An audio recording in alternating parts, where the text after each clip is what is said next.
All right, y'all. This is a letter to the editor from my grandpa, my dad's dad. I just found in an old family photo album, and this is amazing. It's about students and drug use. Editor to the Star Free Press. Reading the letters to the editor by some so-called intelligent people calling these children scum and berating their parents is sickening enough. Now I read where the schools are going to expel these students because some parents feel these children will, quote unquote, contaminate their children. I have a question for you parents who feel these kids will contaminate yours. Do you know where your children are at all times? It is impossible to answer yes unless you are with them every minute of every day and night. You are probably saying, my kids would never do anything like that. They're good kids, quote unquote. I sincerely hope they don't. But some of you are going to get a big shock one of these days, just as these other parents have.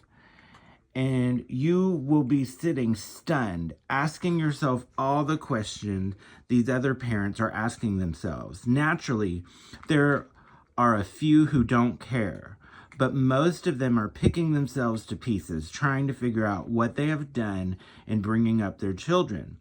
They have been brought up in a nice home, kept clean, given love and affection, been taught to respect others, and to know the difference between right and wrong. So why this?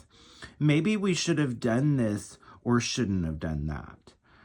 It would be wonderful if we were all perfect, but we are not, and neither are our children, as some parents would like you to think.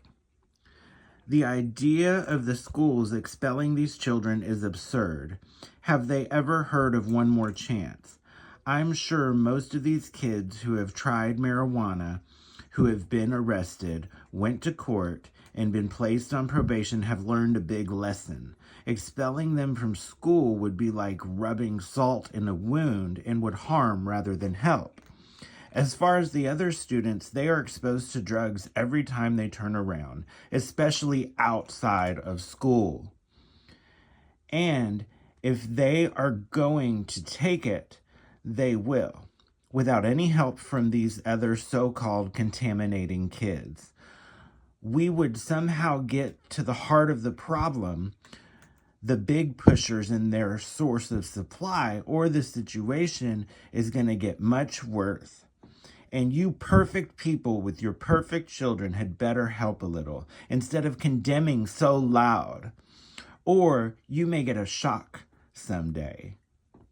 Brad Ledbetter, 110 Hill Street, Oakview, California. So my grandpa fought for injustice too. He spoke for those others wouldn't listen to. People judged those kids because back in the time, this had to be in the 40s or so, they judged people for smoking marijuana at that time. Now, it's true even today. Your kids are no better than anyone else's kids. And you make mistakes, they make mistakes, I made mistakes, my parents have made mistakes, every family makes mistakes. So why would you judge others? But it's cool to see that even my grandpa was fighting for those who needed to be fought for and whose voices were disrespected just because those kids apparently did marijuana once, went to jail, and then they were trying to expel them from school. And I agree, you need to give people other chances, and you need to teach them why they need to do better and how to do better, and then give them the opportunity to do better and grow.